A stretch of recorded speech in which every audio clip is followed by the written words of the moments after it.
Hello good evening everyone. मैं doctor Swati Sharma English सूत्रा में आप सभी का स्वागत करती हूँ। आज ऑब्वियसली वीडियो बहुत लेट है। Panacea 40 day strategy short exam oriented. आज जो मैं आप लोगों के लिए लेकर आई हूँ, 2021 में बहुत सारे क्वेश्चंस बायोग्राफी, ऑटोबायोग्राफी और इसी पर आए थे। इन्हीं से संबंधित कुछ क्वेश्चंस जो है आज आप लोगों को करवाऊंगी।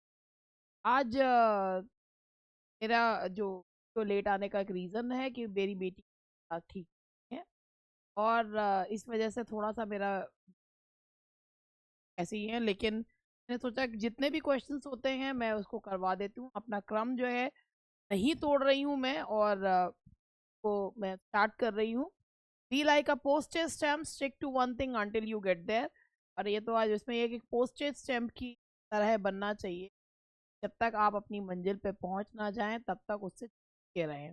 और इसी तरीके क्रम में हम अपना आगे जो है आज 40 डे स्ट्रैटेजी का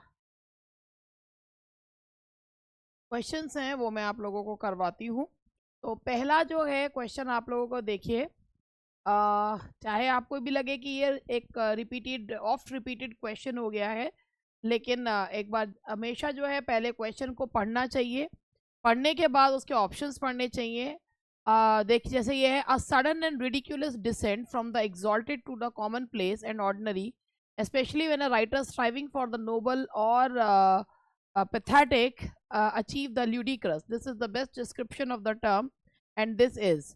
तो देखिए बात ये होती है कि जब एकदम जैसे एक सडन एंड रिडिकुलस डिसेंट है कि अचानक से एक्शन उठा और उठ के गिर गया।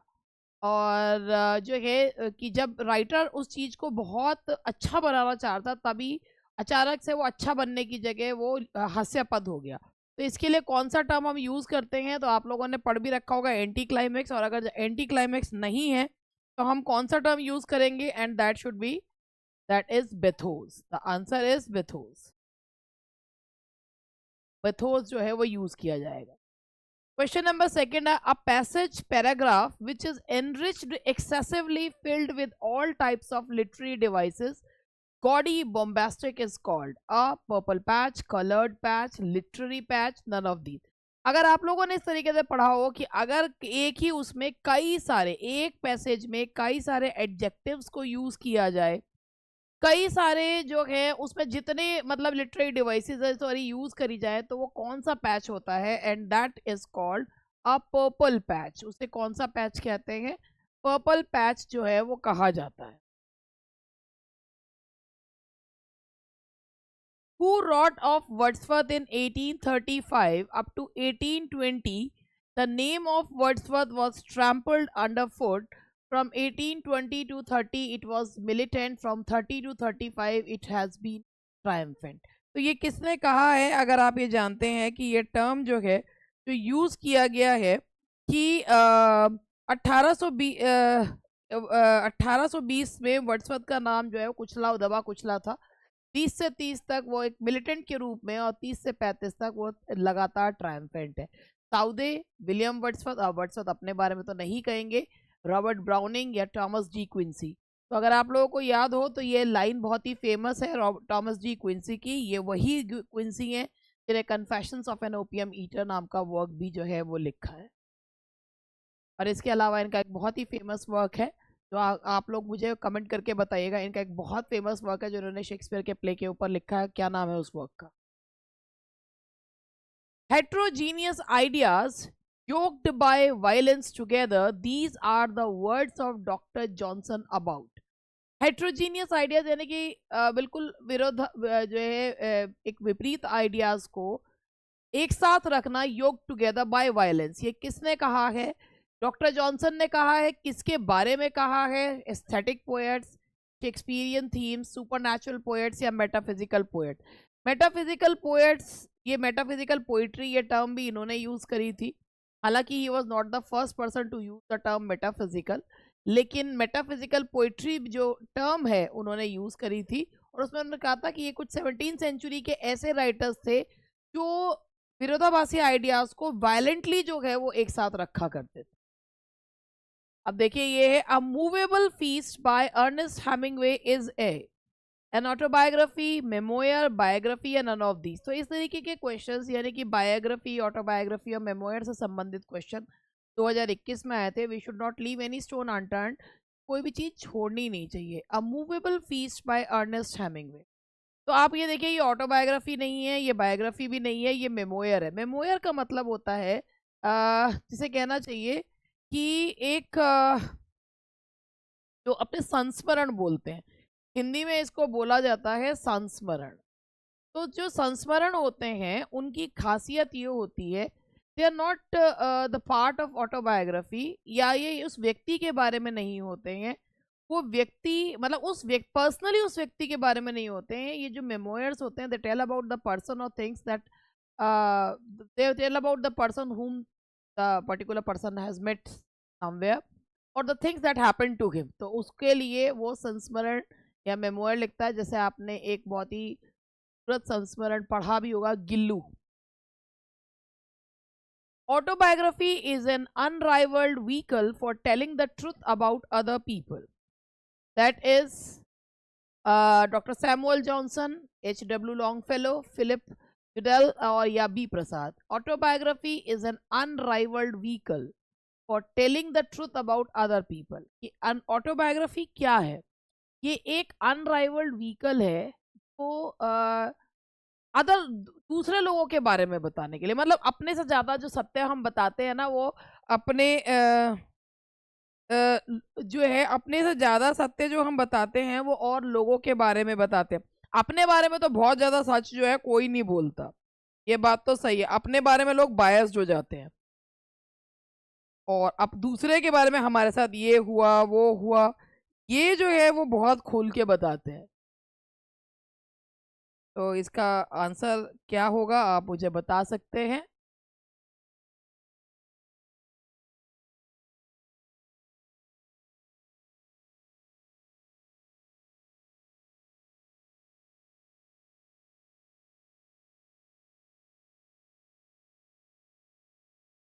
And that is bye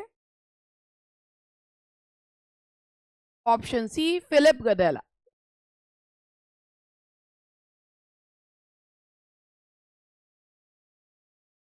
Yes, and that is the answer is option C. Question number 7. Julius Caesar used to write and depict his personal experience about epic battles. He is said to be the first memoirist, conversationalist, sentimentalist, none of these. देखिए, Julius Caesar अगर अपने experiences battles के बारे में बताते थे, यानी कि अपने बारे में नहीं, बैटल्स के बारे में, तो वह संस्मरण लिखा करते थे। तो इसका आंसर क्या होगा? He was memoirist. तो जो मैंने अभी आपको बताया कि मेमोरी मतलब आप संस्मरण, जो चीज़ आपके साथ घटी है या कोई चीज़ उसके बारे में आप बताते हैं, तो वो होता है मेमोरिस्ट, उसे कहा जाता है, उसे मेमोयर्स कहा जाता है। John Bunyan wrote an autobiography, identify it. Autobiography का मतलब क्या होता है? What is the difference between a biography and an autobiography? An autobiography is can never be complete because autobiography is written by a person. It is the life history of a person written by that particular person, and biography is the life history of a person that is written by someone else. And memoirs are based on the memory of a person, the incidents that have happened with that person in the past, तो वो memoirs होते हैं। अब autobiography बहुत ज़्यादा subjective होती है, क्योंकि here the writer becomes biased as well. He used to color the things with his own imagination. So John Bunyan wrote an autobiography, identified Grace Abounding, My Story, My Experiments with You, Main Camp। अगर आप इसको देखेंगे तो उनकी autobiography का नाम है इसमें, that is grace abounding. My story Kamala Das ji की है, my experiment with truth Mahatma Gandhi की, एंड मेन कैम्प हिटलर की है। St. Augustine's Confessions and Rousseau's Confessions are the earliest instances of, ये इसी तरीके का क्वेश्चन जो है वो 2021 में आया था कि which of the following is not true about autobiography? So St. Augustine's Confessions and Rousseau's Confessions, autobiographies, biographies, memoirs. देखो, अगर कोई कन्फेस कर रहा है यानी कि अपने बारे में बता रहा है, अपने जो उसने जीवन में जो कुछ भी किया उसके बारे में बता रहा है, तो यानी कि वो अपने बारे में, जो उसके साथ घटना घटी उनके बारे में बता रहा है, तो वो क्या है? That is autobiography. George Orwell's Homage to Catalonia is a tragedy, comedy, travelogue या मेमोयर। जॉर्ज ऑरवेल जो बेसिकली लिखा आपने इनके शूटिंग एन एलिफेंट, और ये मतलब ये भी पढ़ भी रखे होंगे। जॉर्ज ऑरवेल ने होमेज टू कैटलोनिया जो लिखा है वो क्या है? That is a memoir. That is a memoir. Homage to Catalonia, ये जो है ये एक मेमोयर है। आगे बढ़ते हैं। द फर्स्ट पर्सन, अब इस वाले क्वेश्चन में बहुत सारे लोग कंफ्यूज होते हैं, वैसे कंफ्यूज होने वाली बात नहीं है। देखो 1630 के एक लेटर में विलियम ड्रमोंट, क्योंकि एक स्कॉटिश पोएट थे, विलियम ड्रमोंट ने एक लेटर में मेटाफिजिकल टर्म यूज करी, और उसमें उन्होंने उन पोएट्स के बारे में कहा कि जो नेचुरल चीजें ना बताकर जो एक आर्टिफिशियल थिंग्स के बारे में बात करते हैं, तो इन्होंने यूज करा। उसके बाद ड्राइडन ने कहा turn affects metaphysics not only in his amorous versus but in his, जो पूरा मैं भूल रही हूँ क्या है। और इसके बाद सैमुअल जॉनसन ने मेटाफिजिकल टर्म यूज। तो बेसिकली हम ये कह सकते हैं हु यूज द, आप कॉइनेज का तो नहीं कर सकते हैं, लेकिन the first person who the term. हालांकि मैं एक और चीज आपको बताती हूँ कि विलियम ड्रमोंड ने जब मेटाफिजिकल वर्ड यूज करा था तो it was not very famous. Metaphysical word को फेमस करने का श्रेय जो जाता है वो सैमुअल जॉनसन को जाता है, लेकिन he was the first person to use the term metaphysical for some poet who used some artificial sort of language and not natural things। तो ये विलियम ड्रमोंड के द्वारा ये टर्म यूज किया गया था और एक लेटर में यूज किया। Who is famous for diaries and memoirs? Samuel Johnson, Ben Johnson, Samuel Pepys या नन ऑफ दीज? तो देखिए जो डायरी फेमस डायरिस्ट जो थे, जिन्होंने प्लेग के बारे में ही बताया, जिनकी डायरी पढ़ के पता चलता है, बेसिकली आदमी डायरी लिखता है खुद के लिए, लेकिन उनकी डायरी को जो है डिकोड करके, और उन लोगों ने उसे प्लेग के बारे में बहुत सारी चीज़ें उन्होंने लिख रखी है, तो उस समय के काल के बारे में, उस समय की चीज़ों के बारे में पता चलता है। तो ये है Samuel Pepys. The prelude is Wordsworth. Prelude के बारे में सभी जानते हैं कि प्रिल्यूड को लिरिकल बिल्डिंग्स रोमन कहा जाता है, यानी कि ये एक विलियम वर्ड्सवर्थ ने अपने बचपन से बड़े होने तक की कहानी बताई। This book came in two book in 1799, then in 13 in 1805, and afterwards मतलब वर्ड्सवर्थ की डेथ के बाद it appeared in 14 books। तो ये exactly ये बुक है क्या? ये उनकी ऑटोबायोग्राफी है, लेकिन लिरिक फॉर्म में लिखी गई है, एक स्पिरिचुअल ऑटोबायोग्राफी है, and the answer is A, spiritual autobiography. उसके बाद है what is the meaning of the expression avant-garde? तो पिजन, एंटेगनिस्ट, ट्रेडिशनल या इनोवेटिव। एवॉनगार्ड का मतलब होता है समय से पहले के जो आइडियाज होते हैं ना, उन्हें एवॉनगार्ड कहा जाता है, यानी कि जैसे जो मॉडर्न एज में है, तो जो समय से पूर्व के या नई चीज़ों के बारे में बताना, नए आइडियाज़ के बारे में बताना, उन्हें एवॉनगार्ड कहते हैं, and the answer is D, innovative. That is D, innovative. Ballads are the narrative species of women songs, monologues, folk songs या सोसाइटी। देखिए जो बैलेड्स होते हैं, बैलेड्स भी हमारे जो चले मतलब हैं, एक तो भाई ट्रेडिशनल बैलेड्स होते हैं जो ओरली ट्रांसमिट होते हैं, और एक होते हैं लिटरेरी बैलेड्स जिन्हें ट्रेडिशनल बैलेड की तरह कोई राइटर जो है लिखता है, जैसे कीट्स का ला बेले दिन सांस मर्सी जो है वो एक लिटरेरी बैलेड। अब बैलेड्स में कहानियां क्या कही जाती हैं? बैलेड्स में कहानियां कही जाती हैं फोक सॉन्ग्स की, यानी कि लोकगीत जो हैं वो बताए जाते हैं। Answer is C. तो अब इसके साथ ही मैं आप लोगों को 15 क्वेश्चंस हुए हैं, थोड़ा सा मैं आप लोगों को बताना चाहूँ कि भाई अब जो पाइनियर बैच है, जो अभी तक 1600 का था, अब वो 1200 रुपये का हो गया है। और उसमें आप लोगों को सारा मटेरियल पीडीएफ फॉर्म में मिलेगा। You by the batch and you get the PDF.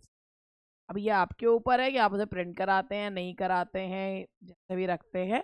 तो आपको उसमें अब उसमें रिवीजन चल रही है। इट इज़ टाइम कि आप उसे खरीदना चाहें तो खरीद सकते हैं। रिवीजन आप लोगों के लिए उसका एक रिवीजन जो है वो अपने पॉइंट ऑफ व्यू से, क्योंकि ये जो समय है वो समय है कि आपको इसे यूटिलाइज करना है। आपके समय को यूटिलाइज करने के लिए ही मैं इन क्वेश्चंस को आपको लेके आती हूँ। और देखिए, बीच में स्टूडेंट्स को बताना ये ज़रूरी होता है कि आपके लिए हमारे पास क्या है। तो हमारे पास आपके लिए पायनियर बैच है, पीजीटी के लिए स्कोपम बैच है, और जो भी व्यक्ति अपनी तैयारी को टेस्ट करना चाहता है वो लोग ये बैच ज्वाइन कर सकते हैं, क्योंकि इस समय हमारे उसमें रिवीजन टेस्ट चल रहे हैं। तो एक बाकायदा मैंने एक वीडियो भी बना रखा है उसमें कि कैसे तैयारी करें, क्या ना करें, वो सारी चीज़ मैंने बताई है। कैन बाय दैट, और मैं आपको उसका दिखा भी देती हूँ। अभी तक उसमें जो है वो मतलब हार्ड कॉपी मटेरियल था, मगर अब हार्ड कॉपी मटेरियल उसमें नहीं है। That is Pioneer practice batch. अब वो अभी लाइव चल रहा है, एग्जाम तक लाइव ही चलेगा ये। और इसमें जो है आपको सारा पीडीएफ मटेरियल अब आपको मिलेगा। अब इसमें आपका जो है वो नहीं है, हार्ड कॉपी मटेरियल नहीं है, क्योंकि we will not be able to provide you hard copy material at this time. और इसके अलावा ये हमारा पीजीटी का है प्रैक्टिस बैच, दोनों प्रैक्टिस बैचेस है। It is also of 11, it is 11, मतलब इसकी जो फीस है वो 1100 है। और ये इसमें अभी इसमें तो चल रहे हैं टेस्ट पेपर्स, चल रहे हैं 11th टेस्ट पेपर अभी इसमें चल रहा है अभी इसमें। और इसमें भी आपको सारे जो सारा मटेरियल जो है वो पीडीएफ फॉर्म में मिले। चलिए, अब इसके बाद मैं अपना बाकी का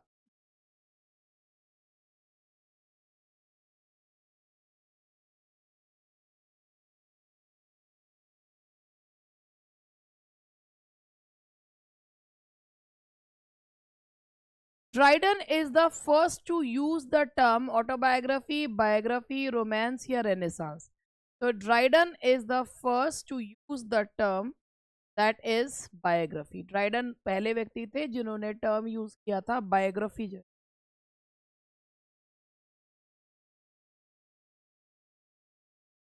John Donne affects the metaphysics. This is the derogatory remark for done by Marvell जेलोंग जॉन ड्राइडन। जैसे मैंने अभी बताया था, डन अफेक्ट्स द मेटाफिजिक्स। ये जो टर्म डेरोगेटरी टर्म है, ये कोई तारीफ करने वाला टर्म नहीं है, ये एक डेरोगेटरी टर्म है। और ये किसके द्वारा यूज किया गया था?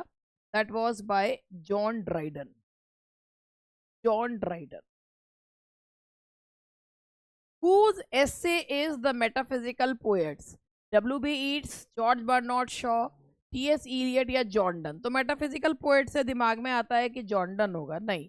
मेटाफिजिकल पोएट्स को 20th सेंचुरी में रिवाइव करने का जो श्रेय जाता है वो टी.एस. इलियट को जाता है, कि उन्होंने मेटाफिजिकल पोएट्स को यूनिफिकेशन ऑफ सेंसिबिलिटी, जो उन्होंने भाई जो दो टर्म्स भी यूज़ किए थे उन्होंने, डिसोसिएशन ऑफ सेंसिबिलिटी और एसोसिएशन ऑफ सेंसिबिलिटी या यूनिफिकेशन ऑफ सेंसिबिलिटी।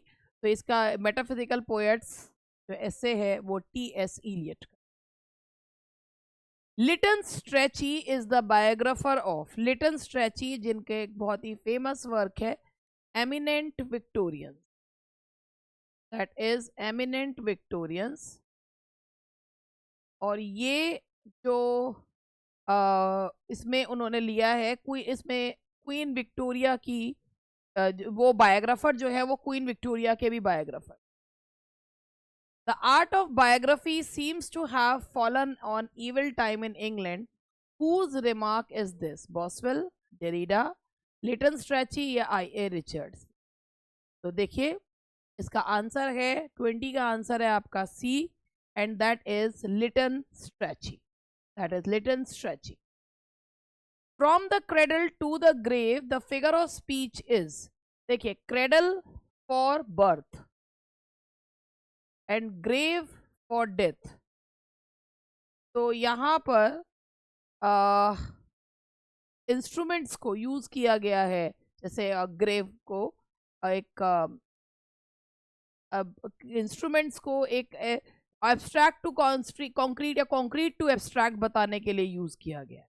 तो कॉन्क्रीट टू एब्स्ट्रैक्ट बताने के लिए भी जो फिगर ऑफ स्पीच यूज होती है वो मेटोनमी होती है। इसका एक वाइस कैप नाम करके एक पूरा एक, मैंने इससे पहले वाले उसमें बताया भी है, वाइस कैप करके होता है, उसमें ही एक ये सी और ए है भी इसके लिए, concrete to abstract and abstract to concrete.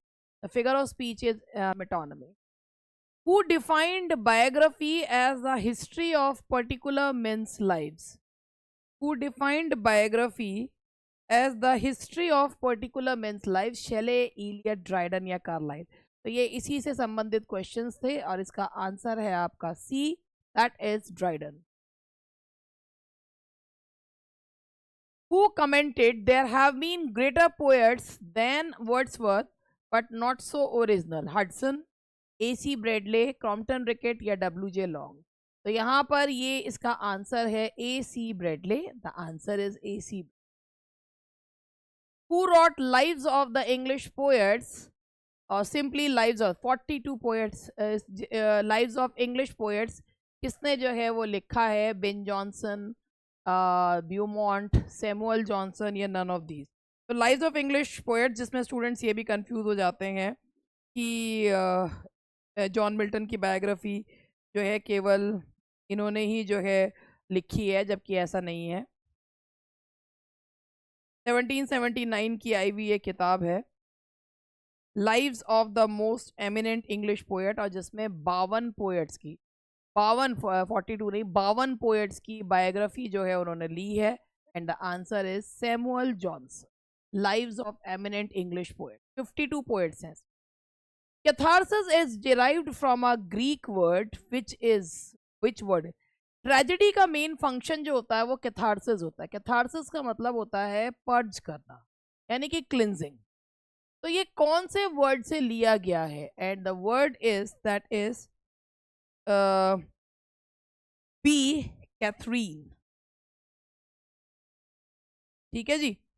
और कैथारसिस का जो बेसिकली एक फंक्शन होता है, अगर ट्रेजेडी देखते हुए किसी की आंख में आंसू नहीं आ रहे, पिटी हीरो के साथ फील नहीं हो रही है, तो इसका मतलब ट्रेजेडी अपने फंक्शन को निभा पाने में सफल नहीं हुई है।